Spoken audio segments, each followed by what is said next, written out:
everybody. We've just been dashing around at the last minute trying to sort things out here, which is why we're a little bit late this evening, so I do apologise. Anyway, willkommen, welcome to tonight's Interesting Modelling Co Live. How are you, Mr. P? I'm very well, thanks. How are you? I'm fine. Are you well? Yeah, it was a bit of a dash, that wasn't it?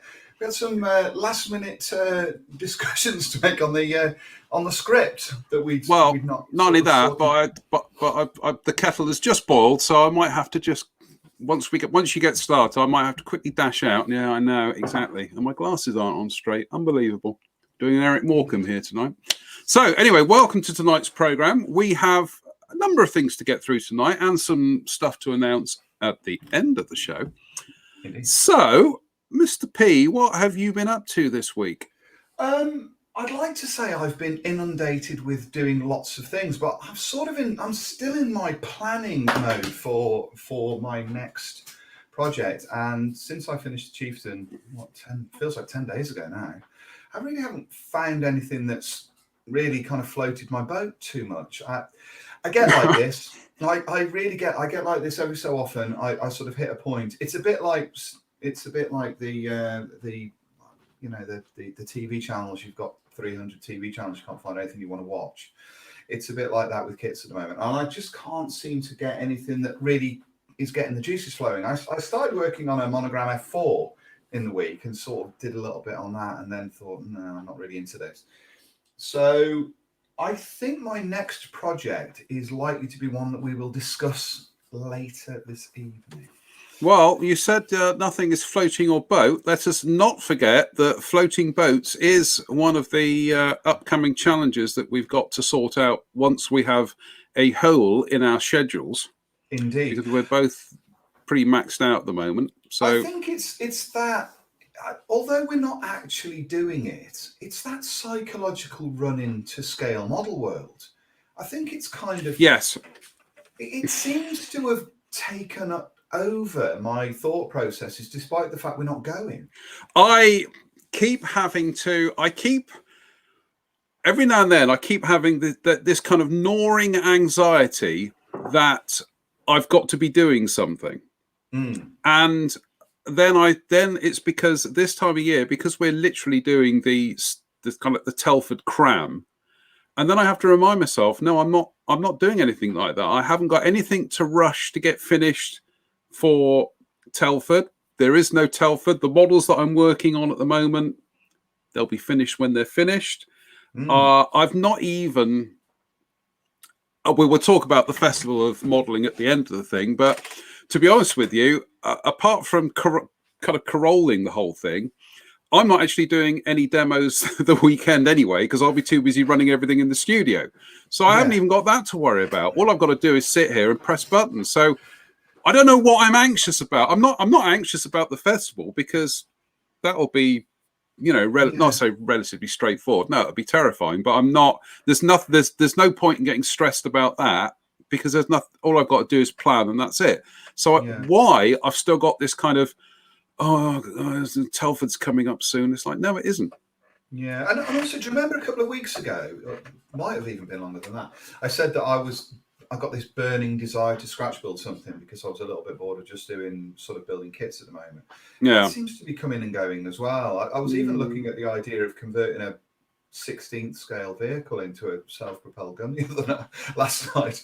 I was lying there in bed thinking, hey, actually, that would be pretty good. Where are the plans? And then I thought, really? So my head's a little bit all over the place. But I know we all go through this, don't we? When you've come to the end of a group of projects, trying to find something new is often the most difficult part of it. And once you're in it, you're okay. But I keep getting sort of updates as well on previous years leading up to this, where it's shown models being finished, Tamiya Tomcats, 24 scale Harriers, all of those kind of things. And I think I haven't got anything on the go at the moment. There is literally nothing on the go. It is strange. It is strange. Well, I'm almost getting towards the climax of building Drew's Sherman. Yes. as it is known as. I'm just doing the final bits and pieces on the running gear, and then it'll be the decals on it, and then that'll be it. I'm conscious of the fact that I feel as though I'm overcooking it again in terms of too many things going on, but you got to do it. You've got to try these ideas and throw things at projects. And if it doesn't quite go exactly how I wanted it, fingers crossed, it is still a perfectly presentable display model. It's just there are things that I'll be looking at. I'll be thinking, yeah, you should have stopped at that stage. Yeah, but I saw that you'd done some chipping today, and that looked very delicate. Thank you. Well, I'm kind of stealing ideas left, right, and centre from Martin Kovac, because he does a thing with chipping where he actually speckles lighter coloured chips onto the surface of the model. Then he goes in with a paintbrush and then picks them out with a darker colour. So I'm just trying that out. It's not something I usually do, and I also been trying out this whole thing of kind of putting a base colour down, then doing some speckling to break up that uniform surface, and then putting another layer of very kind of translucent, get my teeth in a minute, a very translucent layer of colour over the top, like a glaze, just to blend it all in. Whether it works or not, you got to try it. Yeah.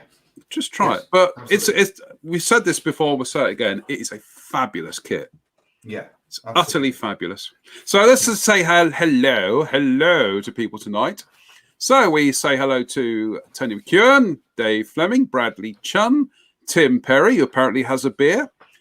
Two Dave Flemings. Well, it's the same person, but I think he just likes posting twice. Mike Williams, Andy Brennan, Ian Goldstraw, Petri Ola, I do apologise. Greg Woodbridge, and Mr. Matthew Whiting. Best behaviour, Mr. Pollard. Best behaviour.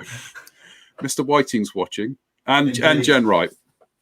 Mr. Whiting, is he of the county of Airfix? He is. Yes, we've got important people watching tonight, so let's be on our best behaviour. Let's be kind then.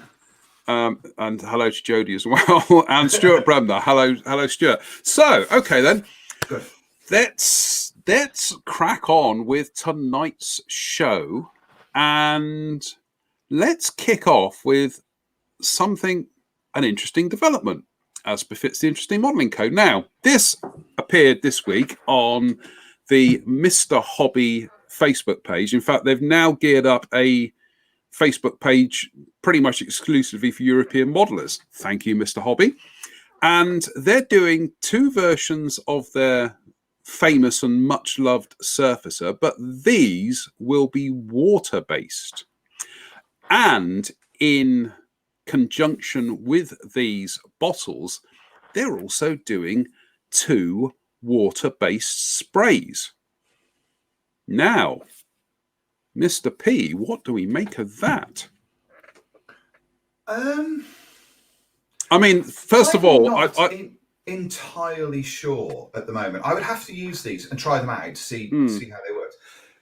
I only use Mr. Surfacer as a kind of a spot kind of repair material. So for fine joints and that kind of thing, I use it for that. I never airbrush it. I don't really paint it in large areas. So for instance, if I'm gluing something together, wings to a fuselage or something, and I can see that there's a tiny little gap there, I would run some Mr. Surfacer over that. I use it also as a material I can sand back to the plastic.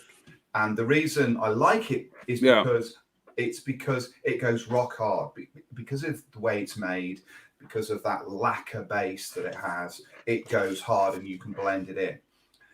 Do I think that an aqueous version is going to improve on that? No, I don't. It is the honest answer to that. Do I think that it would suit people who are perhaps going to use that material when they're in, say, the kitchen or the house with the rest of the family, where they don't particularly want the smell of a lacquer-based product? Yes, I think it's probably a good idea for that, or people who are intolerant to lacquers in terms of any kind of reaction to them. You mentioned, is it sandable? Because we do have a water-based sandable primer out there at the moment, which is the Stynylrez stuff, which has been rebranded by any number of organizations at the moment. So I'm wondering how similar this will be to the Stynylrez. I'm with you in as much as I should be buying some. Trust me, the moment this appears, I should be going out and buying some. I'm with you when you say about for people who perhaps don't like using the lacquer stuff, because the one thing I'm thinking is that if this has the same working properties as the lacquer Mr. Surfacer, but it means I can clean a paintbrush up in just a jar of water, that's actually quite a neat advantage. I mean, like you, I don't spray it. I use it for spot checks. I sometimes mix the Mr. Surfacer Black with super glue to make a black super glue compound. That's as far as I use it, and I'm always conscious of the fact that if I'm using a paintbrush, I got to clean the paintbrush out in lacquer thinner. Yes. Although, if ever you've got, for those of you who have Mr. Cement, I decanted my Mr. Surfacer into an old Mr. Cement bottle, which then gave me a ready-to-use paintbrush, which is in there all the time. So, but to actually be able to have like a water-based one, so long as you can sand it and it has good adhesion and all those kind of things, that'd be great. I think that's a real boon to the hobby. Like I say, also, I'll be buying it, absolutely. And also the proof of the pudding, so to speak. Or cake, or cake, or indeed biscuits, as discussed before we went live. What is the difference likely to be between this product and either a grey or white paint that's already within the aqueous range, the Mr. Hobby range? Is it a different compound? Is it thicker? Is it more resistant? Mr. Hobby must know something about this product. They're not likely to have just retrodden a path that they've already walked down.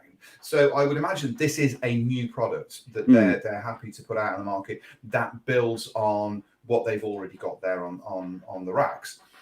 I'm certainly open to being convinced, given that I use Gun Sanyo products a huge amount on my models. All of my aircraft are all painted with Gun Sanyo paints, so it's not like I'm not interested to see what they're like. And having used both the grey and the black Mr. Surfacer and also the Mr. Surfacer primer, I'm very interested to see how these will work. I'm interested. It's one of those. I'm open to being convinced. Yeah, I'm interested to see certainly how these sprays will work, because if they're being advertised as water-based sprays, so yeah, I am sufficiently intrigued. And yes, of course, I'm a fan of Mr. Colour products, because on my trip to Frome the other week, I did bag their last can of Mr. Surfacer Black, and I love this stuff. Yeah, but I think it's an interesting development. I agree. Yes, I agree. I think it has great potential for people who don't like messing around with lacquers, don't like the smell, don't like the cleanup, don't like sanding them. And apparently Mr. Hobby have got this down for a release date for February 2021. Now, one thing before we leave this topic, one of the things that I did notice, a few comments on this was, it's all well and good, but you won't be able to apply lacquers over aqueous paints. Now, I don't know about you, but I've been applying Mr. Colour lacquer, Tamiya lacquer over Tamiya acrylics, Vallejo acrylics, Guns acrylics. Never had a problem. No, nor have I. I don't know where this thing that you can't put lacquers over acrylics come from. Possibly enamels, yes, because they can be enamels and lacquer can be a little bit tricky. But in terms of water-based paints, I've never experienced any issues with lacquers over acrylics. So no, there used to be that thing as well. This came up when acrylics started to hit the market. You couldn't apply acrylics over enamels or enamels over acrylics. There used to be all of those kind of things. But because there was a non-compatibility between those two products, there was never any problem. And people were able to put enamel washes over acrylic base coats, or acrylic washes over enamel base coats, and there was never any problem.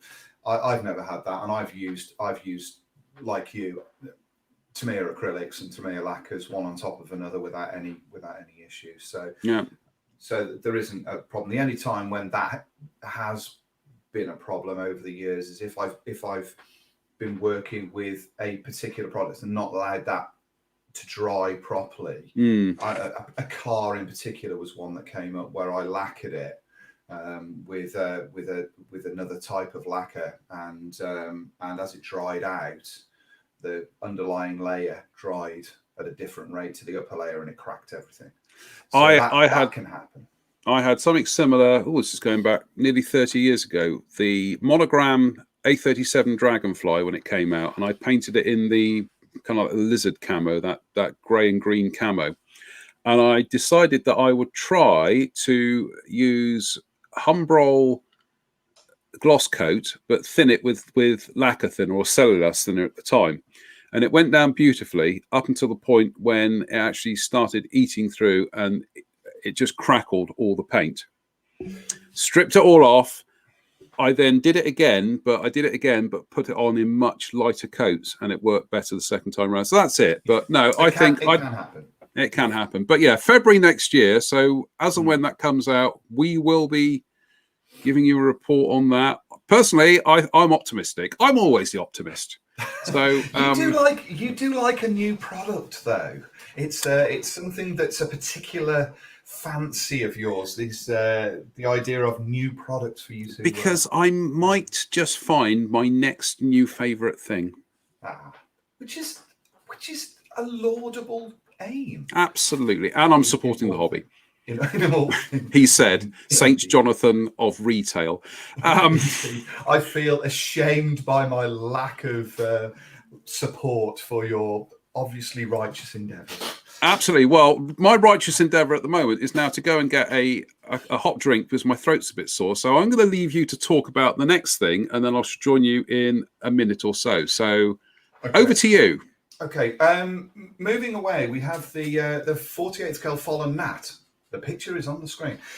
This is what I think is the second release of this kit from Airfix. This is due to be released. It is released now because I have a sample. So you should be getting one of these on the model shop shelves or via pre-order and all of that kind of thing.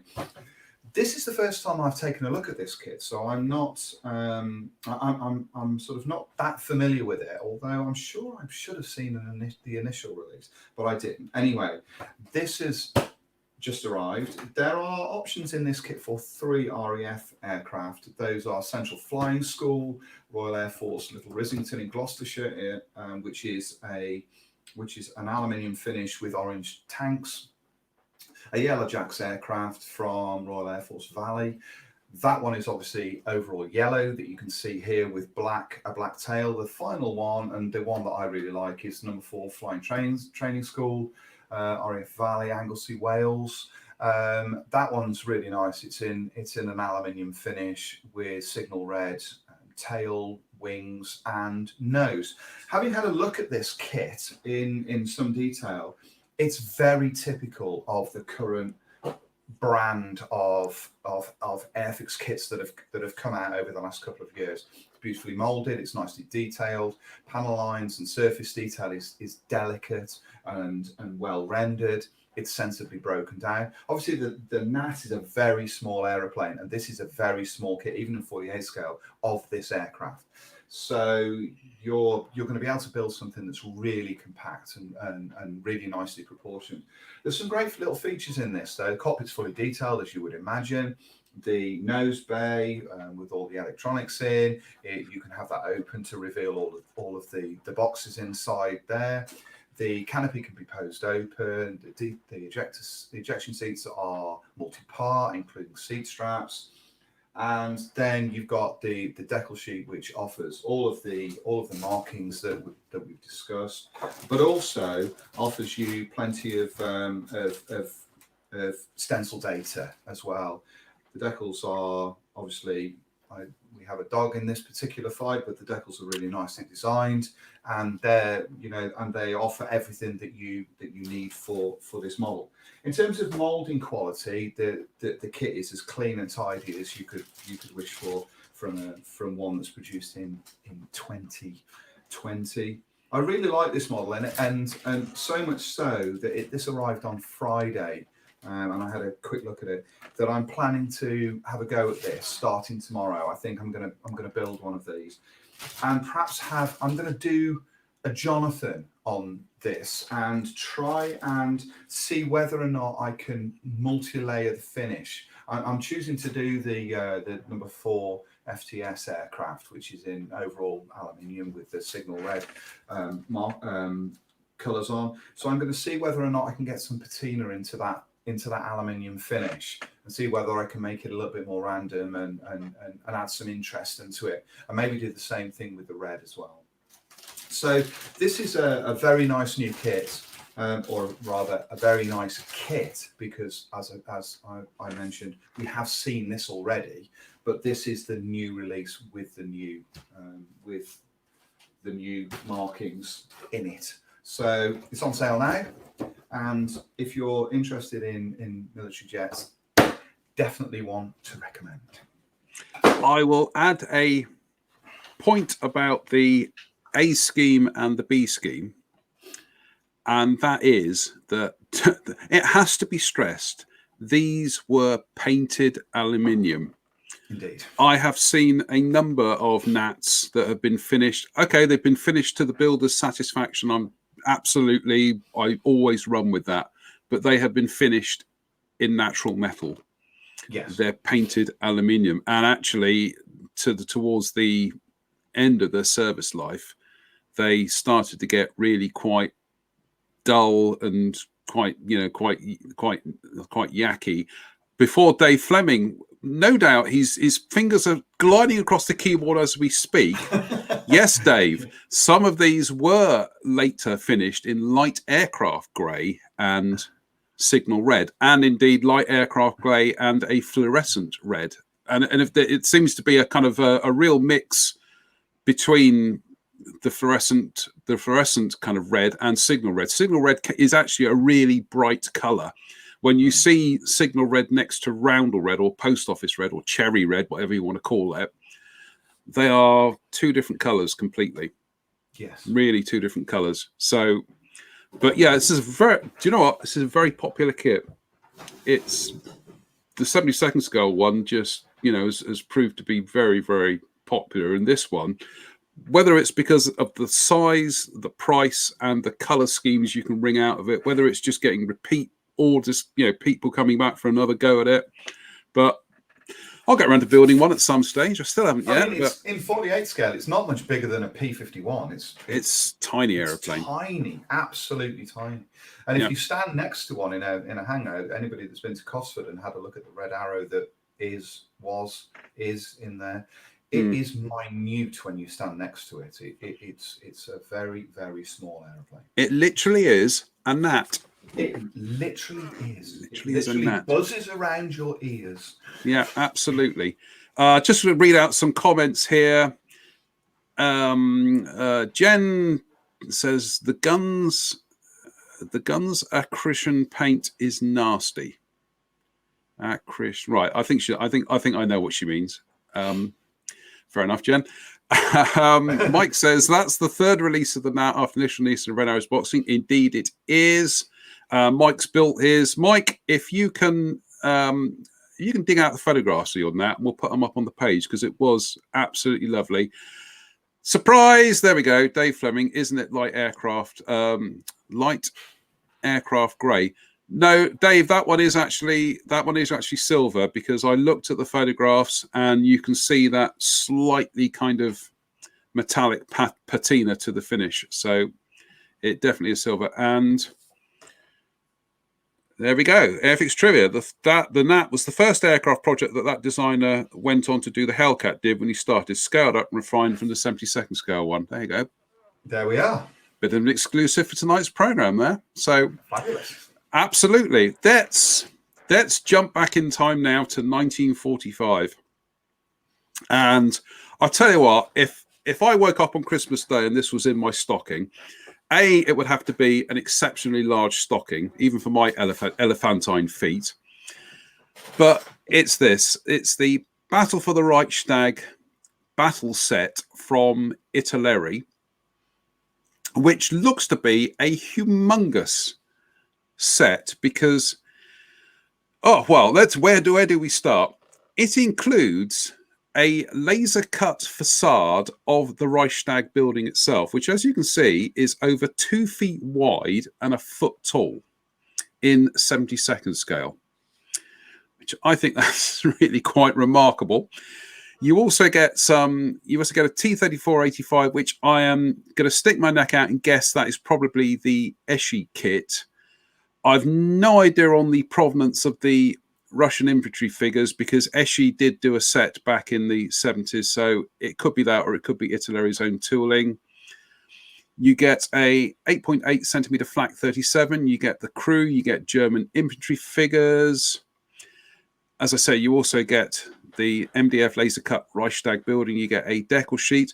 Not entirely sure about the base, because on the Italy website, they're showing the made-up model with a very detailed baseboard, but there's no mention in their publicity as to whether it includes a base or not. But I don't know about you, but I think if anybody is out there is looking for something to, a Christmas gift for a younger modeler, and we're going to talk about Christmas gifts tonight, but I honestly, we'll come back to these kind of sets in a second, but that would be my Christmas Day made as a kid if I'd have received that for Christmas. It really is quite the set, isn't it?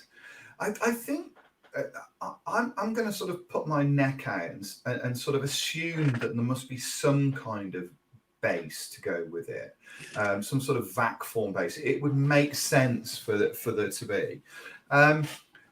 But this is like almost the ultimate extension of some of the Airfix and Eshi sets that we grew up with, which had the vac form bases and then a building and then a couple of vehicles and all of that kind of thing. But the idea that the building on it is 2 foot by a foot almost, that's extraordinary. I've not built a 35th scale building that's that big. It really is quite an extraordinary thing, and I agree with you. If you were a small boy, that would be great, wouldn't it? I've just grabbed a photograph off the Italeri website. Apologies for the format not being quite right for our broadcast, but yeah. So I'm not entirely sure whether they do give you a baseboard or not, but that does give you an idea of just the sheer vast scope of what you can do with this thing. It's utterly staggering. So that is one to watch out for. And sorry to talk over you. I'd imagine that somebody already is thinking, I'm going to detail that up and do that as a proper diorama. Yeah, absolutely. Now, you mentioned these, and these were the 4 sets that I had as a kid. Actually, pretty much when they came out in about 1974. And I do remember my enterprising artistic mother glued the vac form base of the D-Day British one onto a piece of hardboard, and then she surrounded it with sand and PVA glue and sand, and then painted a seascape, for which I was then able to kind of extend my battles beyond the scope of the kit. But honestly, these were such a big influence on me as a kid, because not only was I getting 2 models in a box, and in one hit, and the figures and the baseboard, but it was the historical blurb they included with it, which told you more about the battles, about the history of the thing, which they were brilliant educational resources. And I know Airfix do the kind of modern day versions of these, but I would dearly love these to actually come back in some form as like a vintage classic in that packaging. Remind me, were the vehicles the actual kits, or were they the polythene? No, they were the full on kits. I remember the Churchill driving me mad, because all those separate wheels, aligning them to the axles and everything, it was maddening as a kid. I couldn't cope with that. But of these sets, I never got round to having the Guadalcanal or the Stalingrad ones, but the El Alamein one for the British, that just always stands out as just being exceptional. I just love that to pieces. And kind of going on a few years, you mentioned Eschi. They did a whole series of similar things, which included a VAC form base and vehicles. I actually had this one for I think it was my 12th birthday. I think it was about 1979, 1980.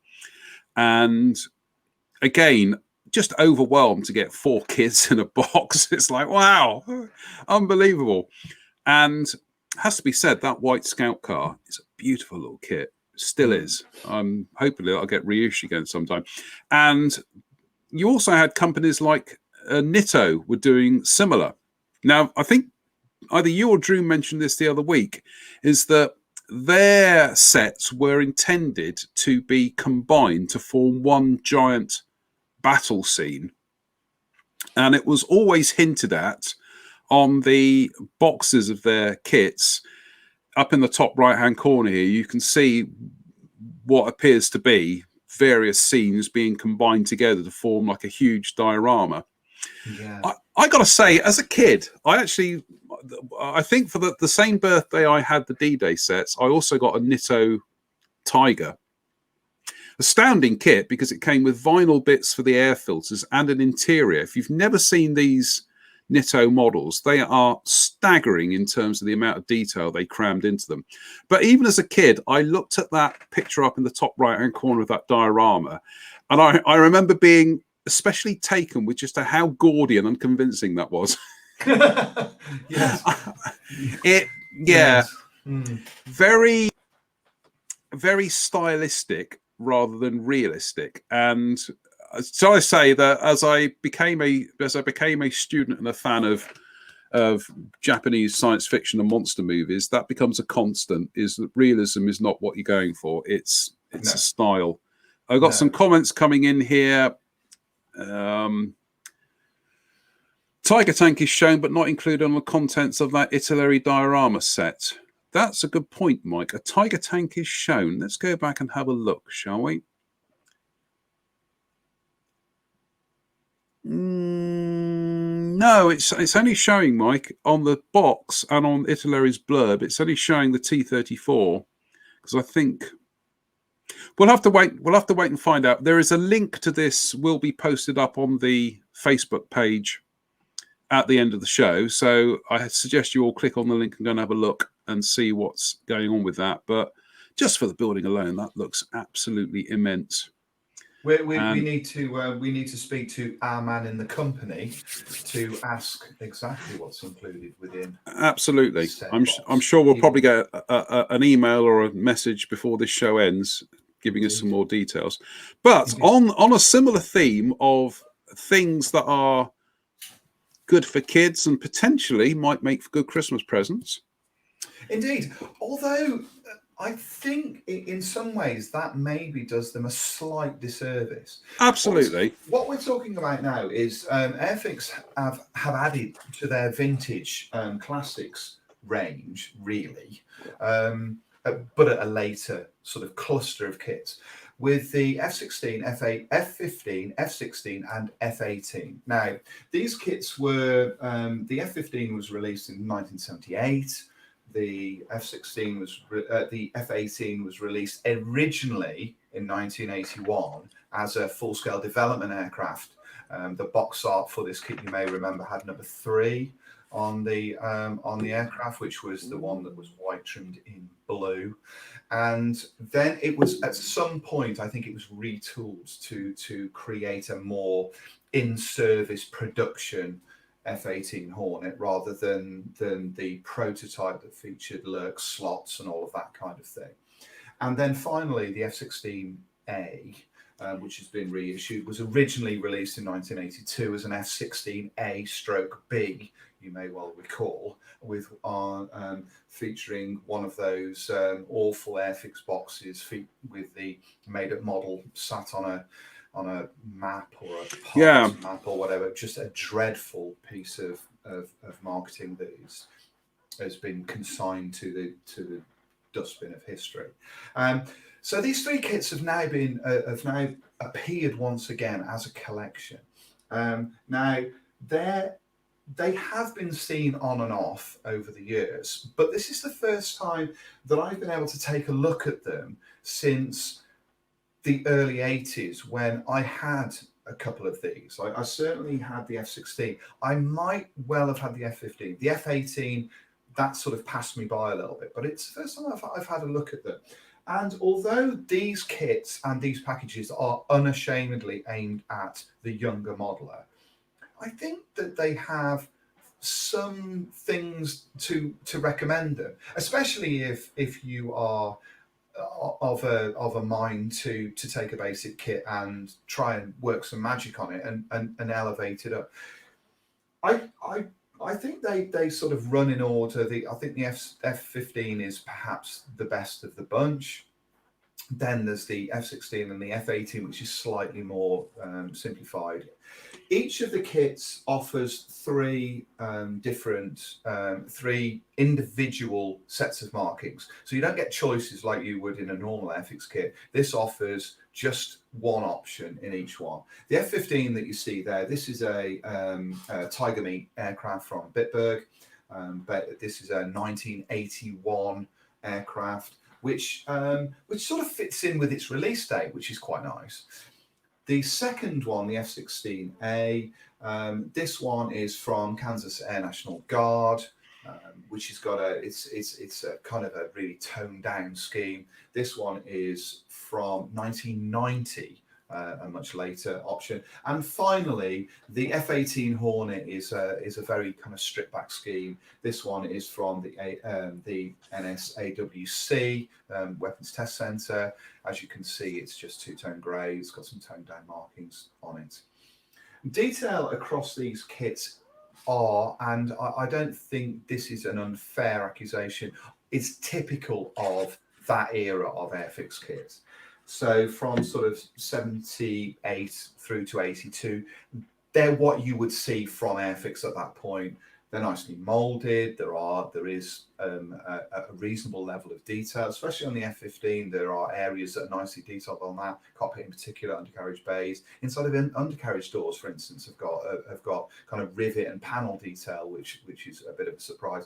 Even to the point where it's got a ladder that drops down from the nose, which came as a bit of a surprise. Panel lines on them are finely raised, as you would imagine. There's no real engraving across any of these. Shapes look good, though. I have to say that I had a look at the F15 and the F16, and they do look like the real aircraft. There isn't anything that jars against them. They look like they've captured the shape well of all of those. They also include a reasonable amount of stores, especially the F16. That includes tanks, bombs, Mavericks, that kind of thing. So they're the kind of thing that would be easy to put together. They're cheap as well. They include obviously the paint and the glues and that kind of thing. I see them as being an interesting for a beginner or for a younger modeler. They're perfect, and because of what they offer, I think that anybody within those groups would certainly find much to enjoy within these kits. For somebody that's a bit more seasoned, they're not going to offer what you would expect from a Scout kit or a latter-day Airfix kit or Tamiya kit. Chances are nobody's going to buy an Airfix F16A when they could get a Tamiya F16C for a similar kind of price. However, they are the kind of model that you could perhaps create something unique from, add some detail to, work some magic on the color schemes, paintwork, weathering, that kind of thing, and bring them up to scratch. John and I have been working on this all summer, so we've been working on these models from Tamiya and Italeri and that kind of thing. These fall within that category. They're not up there with the best you can buy. They're not priced to be up there with the best you can buy. They don't have that kind of complexity. But I think with a bit of TLC and certainly a bit of care and attention, you could create something interesting from this. And whilst I was preparing to do this broadcast, I started to Google images of some of these models made up by people who had done just that. and some of them looked really good. The F-16 and the F-15 in particular looked great. So I'm of a mind at the moment to see what I can do with one or a couple of these kits. I don't think I'll build all three, but the F-15 is definitely one that I like the look of, and definitely one that I think I may see whether I can do something with. And bearing in mind that last week we were talking about this book and the models that were made by Mike Grant from Airfix kits from that era, it seems only sensible that I take my own advice, leaf through one of these books, see how he would have approached one of these models, and see what I can come up with. So I think the best thing to do is to keep an eye on this channel, because whatever happens, I will post these builds onto this channel. But I'd like to see what I can do with these. All three are now available. These have come through as samples. They are here for us to look at and to enjoy. So if you want a challenge, you're looking for something a little bit different, maybe this is the route to go down. The thing is, there were some comments I read about these which were on the lines of why would I buy that F-15 when I could buy the Great Wall one, or I could buy the Hasegawa one? Well, you wouldn't kind of give a kid a Great Wall F-15 to build, no, even if you got deep enough pockets to go out and give them buy that.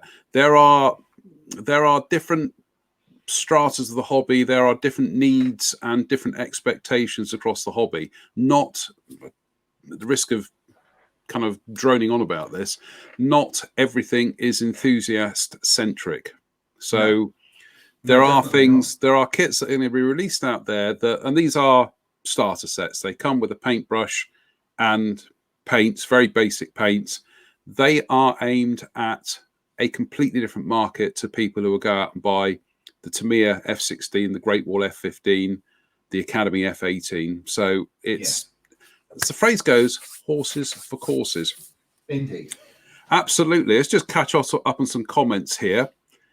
Mike Reeves says, I will get the Eagle for the markings, but I'm a bit biased. Mike is a bit biased because Mike actually helped out with the markings. So, but I actually helped out with the markings for all three. So thank you, Mike. That was very, very kind of you. Actually, whilst we've got Mike on the line, given that he's sort of been discussing this, one of the things I did consider with the F-15, because of how simplified it is in places, was to turn it into a prototype.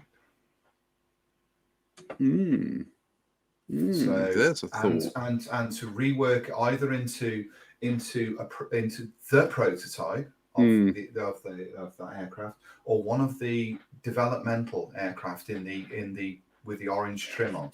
So I think that's the kind of thing that you could do with something simple like that, rather than taking a much more complex kit that's got engraved panel lines all over it that you would have to re-engrave, that you would have to rework.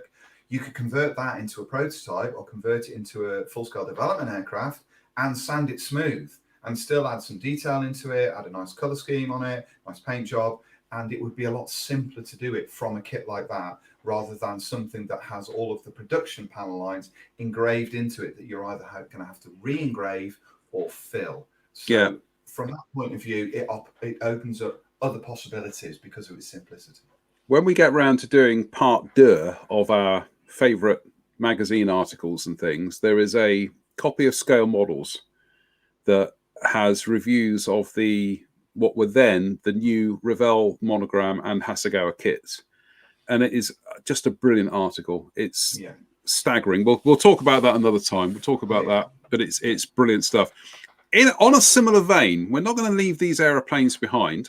I know what you're all thinking. You're thinking, good Lord, we've had at least 5 minutes there about F-16s, and JM hasn't fallen into a coma. So, love you, F-16 fans.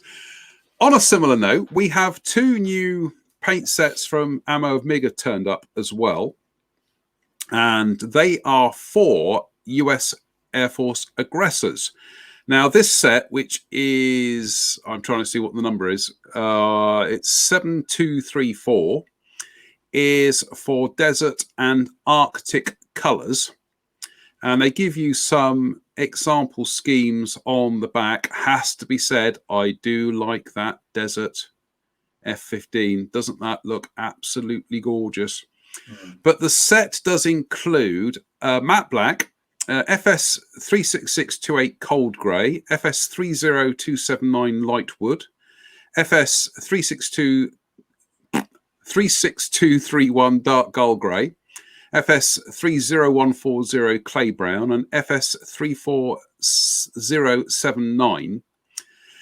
And the other set that they do is for very similar in vein, but this is for blue aggressor schemes, which is almost more kind of F16 oriented.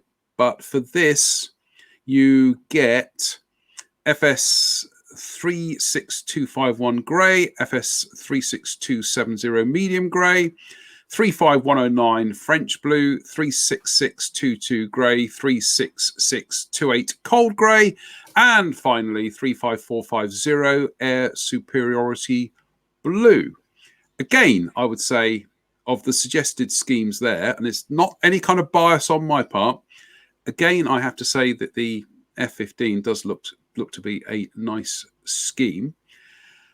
I have a bit of a hit and miss relationship with these Ammo of MiG sets, because I had some of the previous ones that they did, especially one they did, it's actually up here on the shelf here. It was a set they did for British aircraft.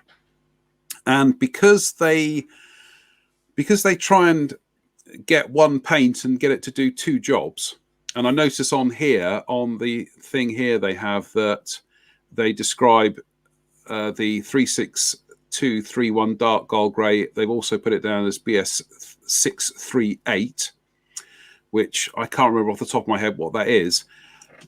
You can kind of, if you're going to do colours, even with similar greys, you either do the colour, do it as one colour, and not try and kind of turn it into another colour somewhere else. Because as good as the ambition was for the British set, has to be said, the colours are all over the place. They weren't, they were nowhere near as exact as one would like them. But it has to be said, MiG have improved on their colour research and everything for this. And this set certainly, it looks promising. I think we're going to put it through its paces at some stage. One could almost suggest it would be fun to, I was going to say fun to try it out on one of those Airfix starter kits, but they're completely the wrong versions. But an interesting set. Your thoughts, please, Mr. P. I do think they're interesting sets. I agree with you on the supposition that you can use FS and BS colours side by side, because that often doesn't really work. No. It's a bit like having extra dark sea grey or dark sea grey and hoping that gunship grey is going to be the equivalent. When you put them side by side, they're obviously completely different. I also appreciate that not everybody is as sort of fundamental about paint matches as perhaps we are, but I've always been of the opinion that when I start a model, I want the colours to be accurate before I start. Especially on an aircraft. With an armoured vehicle, I tend to be less puritanical about it, but certainly on an aircraft, I don't want to use a colour that looks similar. I want to use the actual colour and get it as close as I can. And I've done that over the years. So I would have, I'd like to think that the best way to do this would be to check through these sets. I think that these sets are very useful for people that are perhaps wanting to have everything all in one place for a model. The one thing I would say though is that unless you're building a cluster of these aircraft, maybe the 3 from the kit, you're going to be buying an awful lot of paint for only one subject. So I would certainly think that it would be recommended to buy these sets if you were going to build more than one aircraft, which I think is, I guess, is likely. Otherwise, you're just going to have lots of boxes full of these things.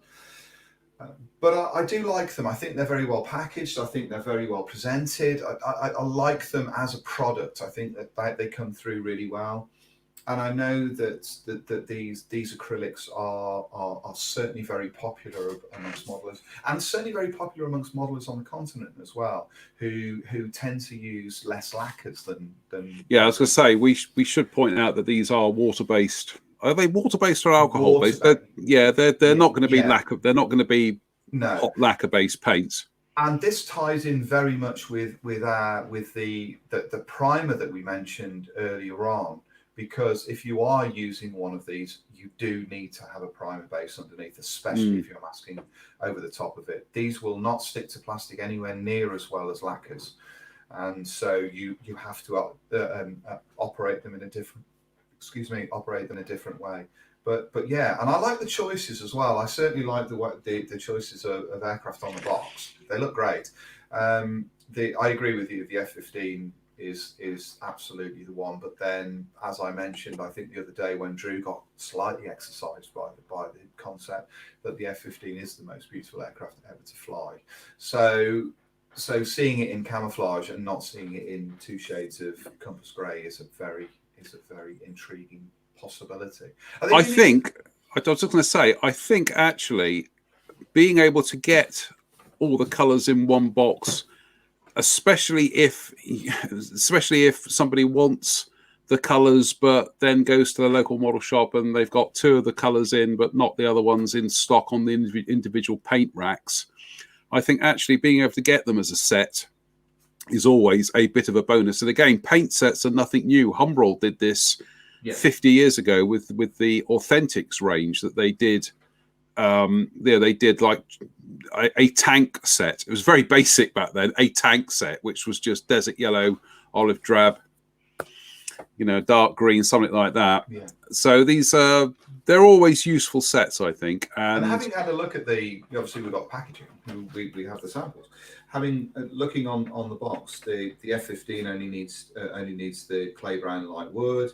The second of the aircraft, the F-16, needs the clay brown light wood and then the green. FS34079, that's dark green, isn't it? It's like a Vietnam green. Yeah. And then the final one, dark gold grey, cold grey, and matte black for the Arctic F-16. So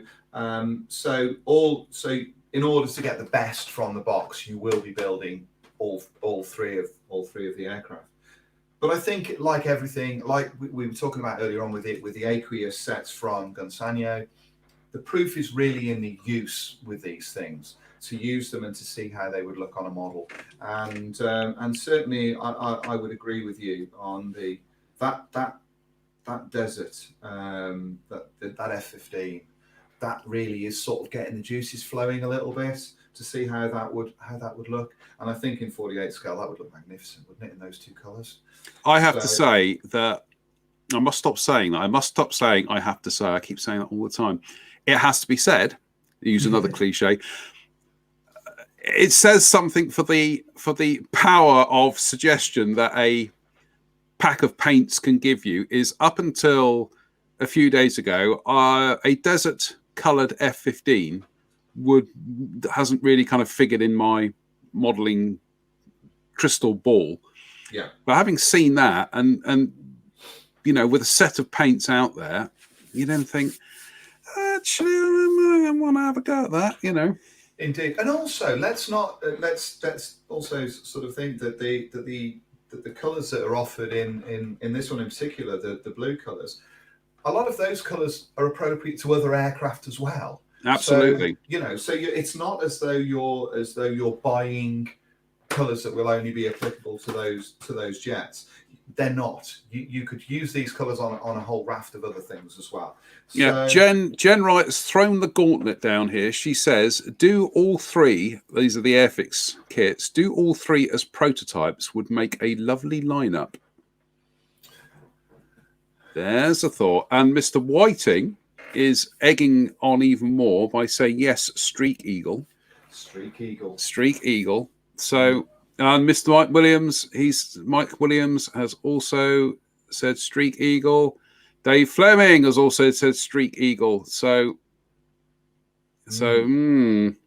And of course, doing it in that scale from a kit like that, we've all seen conversions of things like Streak Eagle and all that kind of stuff, where they're highly complex conversions because they were very different airplanes. But in one of those, you could really hint at it, couldn't you? And then just go for the colours and that kind of thing. 3 prototypes from that. Yeah, I'd certainly be interested in doing the Hornet as an FSD aircraft with that blue trim on. Would be beautiful. So yeah, I might give that some. Thought. Give that some thought. Yes. I'll say we return to the home team again. This is a bit of an Airfix special tonight. See, a mini art free zone, but it's crammed with Airfix. So we've moved on from our favourite mini art to our other favourite Airfix. So I mentioned this range earlier on, but these are from the Vintage Classics range. And although we've got 2 kits here, these have been released a few months apart, and they are the Hawk City Domini, which you can see on there, and the second one is the Handley Page Jetstream, which we will discuss a little bit, or rather John will discuss a little bit further once I've given you sort of an overview of these 2 kits. Firstly, they were released. These 2 kits work well as kind of siblings, really. They were released within a year of each other in 1968 and 1969, according to our records, and have appeared on and off over the years. The first one, the Hawk City Domini, this one is shown in the markings of number 1 Air Navigation School, Stratoshall in Suffolk during 1968. That's the colour scheme you see on there. Now, you may well have seen reissues of this aircraft, this kit, with what looks to ostensibly be the same box art, but has been modified. John will tell you a bit more about this later on. But this is essentially the original box art, the original colour scheme for this. The second one is the Handley Page Jetstream, and this was the newer of the 2, the one that can brag at parties about being the youngest of the brothers. This one here was released in 1969 and includes markings for a C-10A of the United States Air Force, ... And we will explain why that is the case in a few moments. Once again, as with the later 15, 16, and 18 that I mentioned earlier on, the Handley Page Jetstream and the Domini are almost typical of that era of Airfix kits, and showed why at that point Airfix were gaining so many plaudits from reviewers and from modelers who were buying these kits. Even today, these are nicely molded and actually pretty nicely detailed in places as well. The first one that I took a look at was the Domini. The first thing that surprised me about this was how small this aircraft is. When you see it in 72nd scale, this is not a big jet by any stretch of the imagination. And when you see the fuselage halves of this, this thing is not that much bigger. I'm having a look at it now. It's not that much bigger than a Harrier in 72nd scale. If you put a Harrier next to it, they're about the same length. Obviously, the Domini is deeper and its wingspan is greater, but that gives you an idea of how small this is. It's not a very big model, and in plastic, it's also not a very complex kit either. You can see in here, not a lot of parts to this. As a result of there not being that many pieces to this, it's essentially a curbside kit. It's fuselage halves, the wings. There's a bit of cockpit detail, there's some glazing. There's nothing inside the fuselage of note. Surface detail is typical of the Mark. It's finely raised. Even now, there's very little flash on this model, and it's quite nicely molded. It doesn't look, obviously hasn't been cleaned up. These are just the parts that come out of the mold.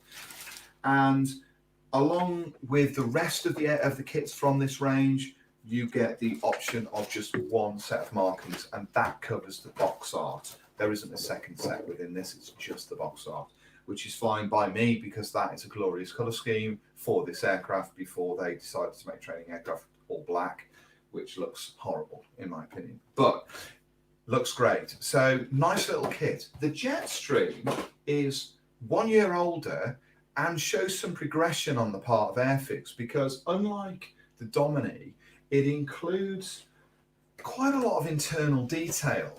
It also gives you the option to open the side door, to have some steps running down from the side door.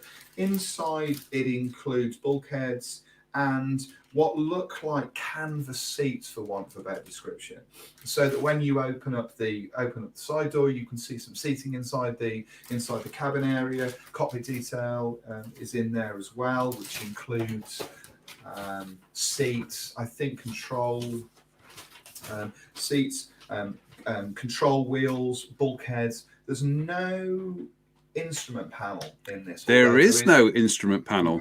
No, which is why you don't get an instrument panel, Deckel. No, there is a coaming that should go over the top of where the instrument panel is, but no instrument panel. But like I say, you get internal seating and that kind of thing.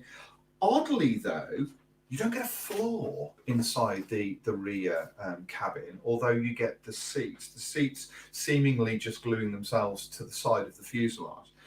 But you do get some nice detail. Surface detail is sparse in its nature and delicate in its production, I think is the best thing to say with that.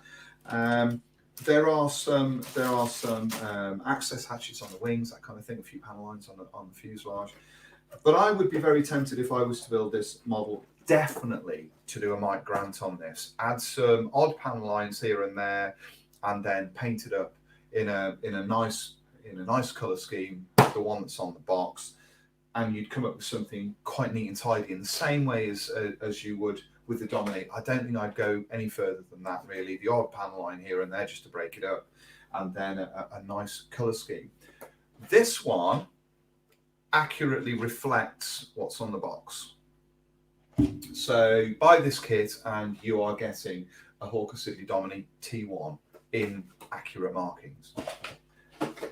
This one, although it says it's a Handley Page Jetstream, it has a picture of an American Jetstream, a C10A, on the box. However, all is not as it seems.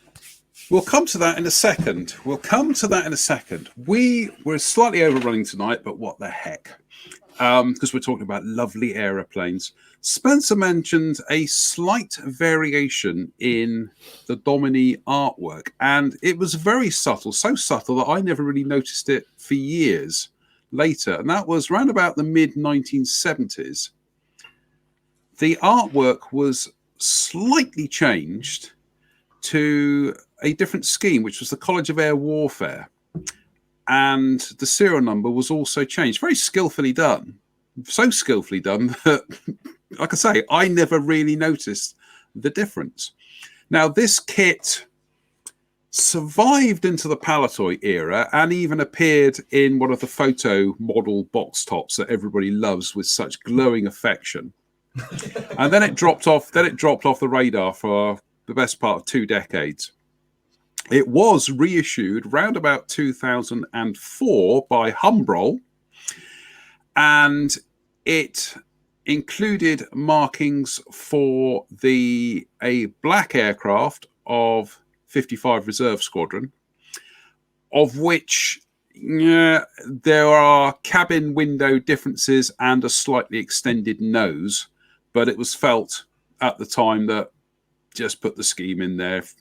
If people want to do the modifications, they'll do it.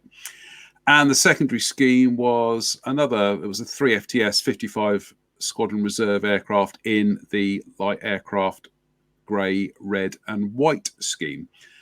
This is what the decal sheet should have looked like. Unfortunately, it was printed by Heller at the time, and I think some of the colours were so out of register they were still in France. So yeah, exactly. So to get the kit back in 2020 with at least a cartograph printed sheet is nice. It would have been nice to have had extra schemes, but it has to reflect what is on the box. And in this instance, this particular release, when it first came out, it only had the one scheme. It had the one scheme with a choice of serial numbers, but that was it. That was all there was. It is notable that this reissue does also include the grey trim to the red cheek line. It's a small feature that's often overlooked, but it's there on some aircraft. So yes, nice to have that back, because there have only ever been 2 kits of this aircraft. The other one being the Matchbox kit, which has just disappeared into the plastic history. Nobody knows where the tooling is. No. And one would have hoped that if the tooling was still available, that Revell would have reissued it in under years. It's a different engined aircraft. It's a different variant completely, but useful if you wanted to do the later RAF ones. But hey-ho. But again, this kit tends to be kind of issued periodically, almost every 15 years. So if you want to get one, grab it now. Much the same can be said of the Jetstream or the C-10A, which was pretty much last seen in the mid-1970s. Then it wasn't.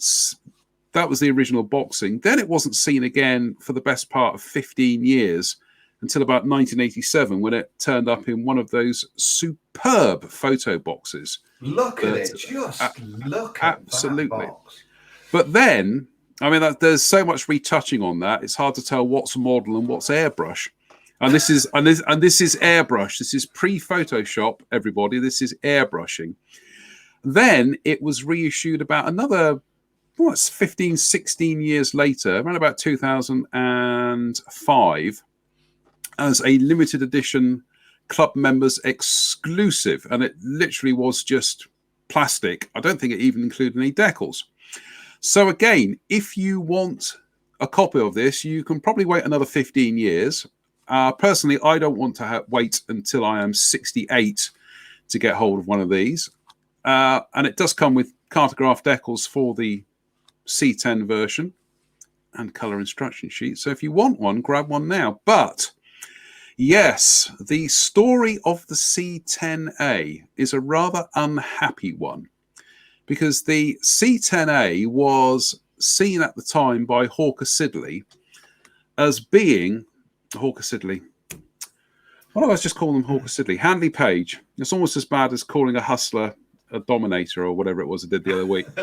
Handley Page saw the American market as being a likely source of income. So they put together a prototype, the 5th prototype, in fact, of the Jetstream, and it had Garrett TPE 331 engines on there to try and interest the American market, on the simple basis that if it had American engines, it would be considered for American service. And this was, the idea was it would be a cargo aeroplane, and it had cargo doors, could accommodate 12 passengers or 6 stretcher cases. Essentially, Jetstream 3M or the C-10A.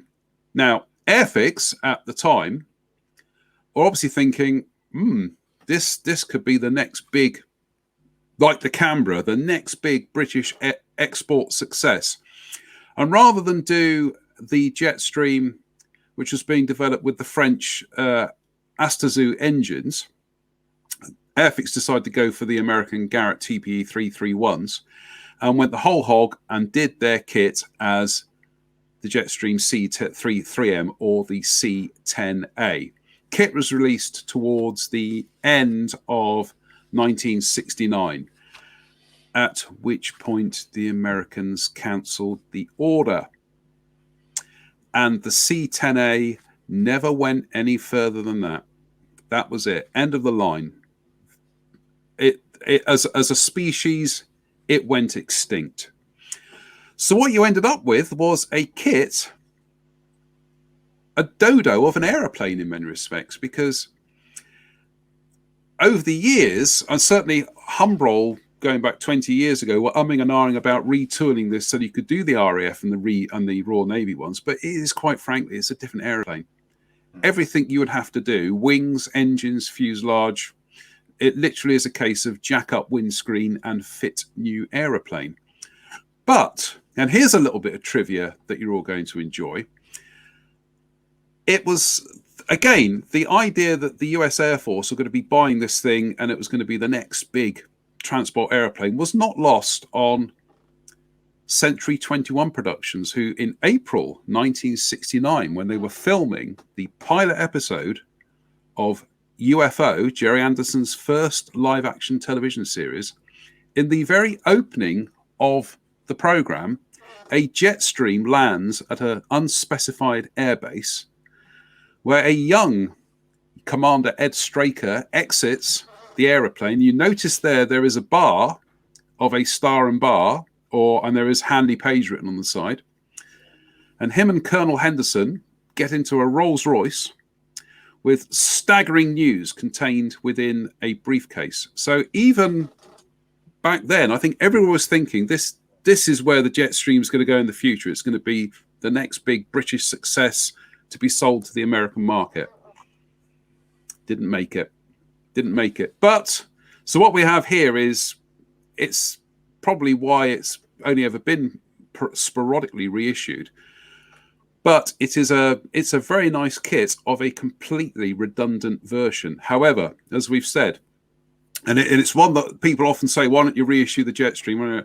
It's back again. If you really want one, go out and grab this now, and either make it up as a C10, make it up as the one from UFO, or convert it into a Royal Navy or Royal Air Force version. But honestly, if you want to get it, grab it now. I quite like the idea of doing a what if from that kit based on that. An American, maybe an Air National Guard, a hack or something. Yeah. With Air National Guard markings on it or something. That would be quite cool. Because you could do whatever colour schemes you want. You could do ADC grey or something like that, couldn't you? With nice markings on the tail and those kind of things. Well, there was back in it was either late 80s or early 90s. There was also talk of the US Air Force buying Dominis. And I remember in Flight International, there was an artist's impression of one in that kind of 3-tone kind of lizard scheme that, with low vis markings. But again, that never happened. Although the Domini was a success story for Hawker Siddeley, the Jetstream was a success story for Handley Page. Just the C10 wasn't. It just a very strange. It's almost a footnote. It's a footnote in aeronautical history. There's also a footnote in airfix history as well, because they jumped the gun and created something that they lost their American market because there was no aircraft that bore that name, and they lost the British market realistically because it was a kit that wasn't of a version that was being used on these shores. So it's a very strange little footnote story in the history of airfix. Yeah, Dave says the Americans did buy some Hawker Siddeley 125s. They did, Dave, but they never kind of. I think it was a slightly different role, and they certainly didn't appear, as far as I can tell, in that kind of lizard Euro camouflage scheme. So. HS 225-700s. Let's just Google that for a second and see what we get. I have memories of seeing them I can't even find images on them here live on the internet, searching for aeroplanes. And yes, I've got one here, but it's just in kind of like it's just in like a civilian scheme. It's not.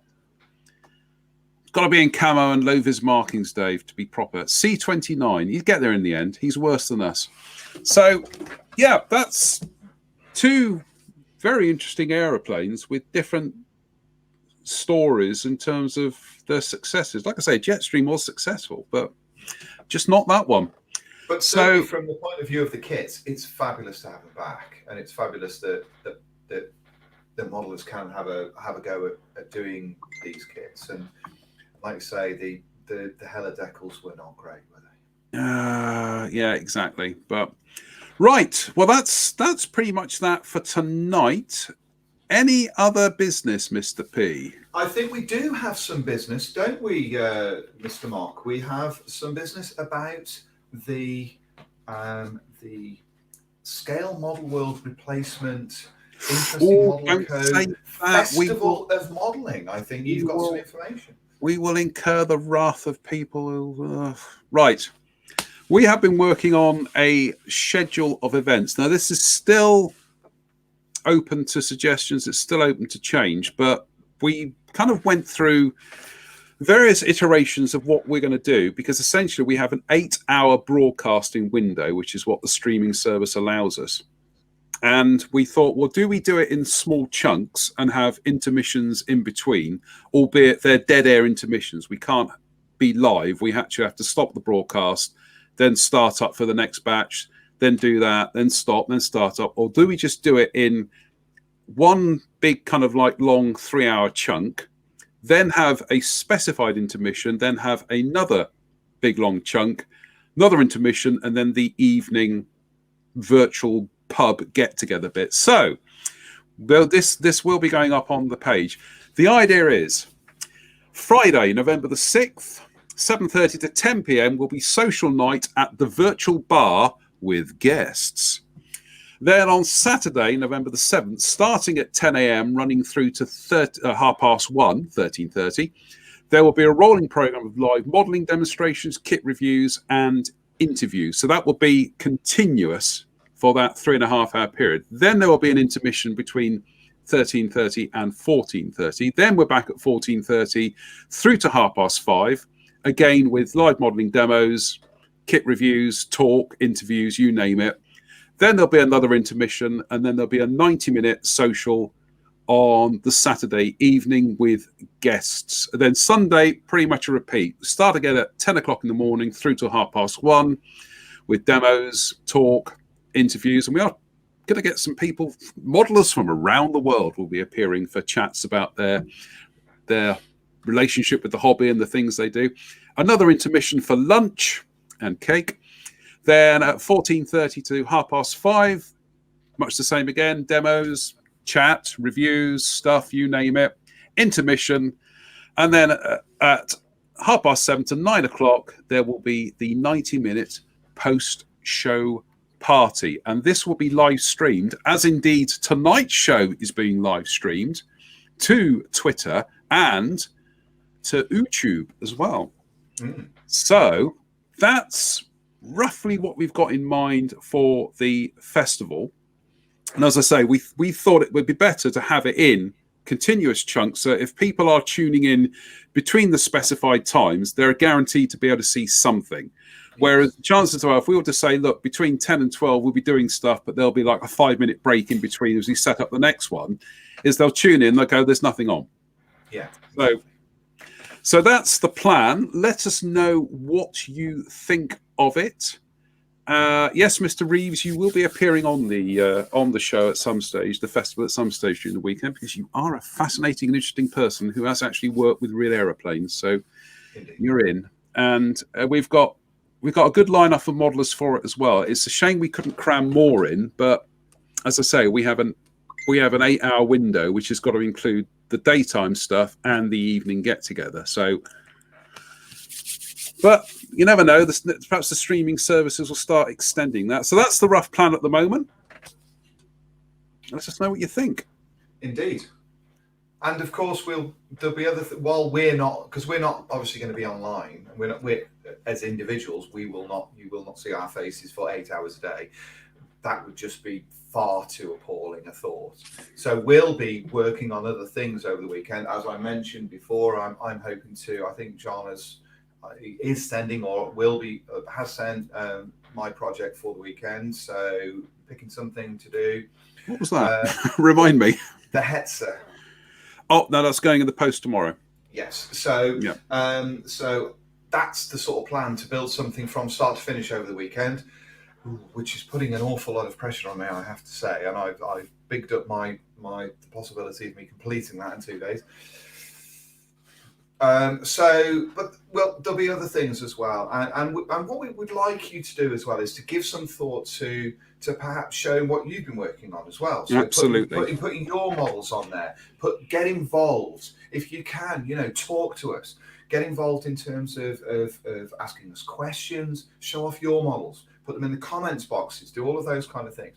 Because the whole point of this is to bring modelers from around the world together for a show that isn't taking place, but it is taking place on this page and obviously on Twitter and YouTube and that kind of thing. But it's not all about the videos as well. It's about you guys getting involved. Yeah. So, and obviously IPMS UK are also doing a virtual modelling gallery for that weekend as well. So we're not competing with that. Please get involved in that. We're going to be supporting that, and we're going to be doing our best to kind of, you know, support IPMS UK and IPMS around the world as well. So, you know, and obviously across your feeds, we all follow plenty of you on your personal pages and all of that kind of stuff. Put models up there, get talking, you know, be part and parcel of the whole event for those 2 days. If we can all do that, it's going to be a really good event, and something that's not really been done before. So we're going to try and sort of see how far we can push it. Really. You see, we started off this show saying about kind of like the still having pre-Telford anxiety, even though there is no Telford. Now you've just said that. No, I'm having pre-Telford anxiety now. So. You need to go and have a beer. That would be a good. Well, good funny enough, you say that, because I have a 5-minute gap, and then I'm outside in the freezing cold with my lantern and my candles, doing my Sunday night ghost stories for my friends. So, talk about glutton for punishment. Right. We've overshot massively tonight, but never mind. It's been great fun as always, Mr. P, and I think we've had a good mix of things tonight. And indeed, thank you very much. And I hope everybody's enjoyed it. Yes, indeed. Thank you for giving up an hour and a half of your time tonight. That's very, very, very, very, very grateful for your patronage. And to everybody that's out there that's joined us, that's got involved, offered, you know, comments and all of that kind of stuff. Thanks so much for doing that. It does mean a lot to us. When sometimes it can sometimes feel like we're talking to ourselves. So if you have been watching this and you've enjoyed it, then thanks very much for being there. For those of you wondering when Drew's going to be back, Drew will be back. In fact, what we're going to do is I'm really going to mix up the format a little, because at some stage in the next few weeks, the Sunday show will be hosted by Mr. P and Drew. Oh. I should just be pressing the buttons in the background. Okay. And as and when the Italeri, I was going to write down, don't call it the Italeri Hercules, call it the Zvezda Hercules. Oh.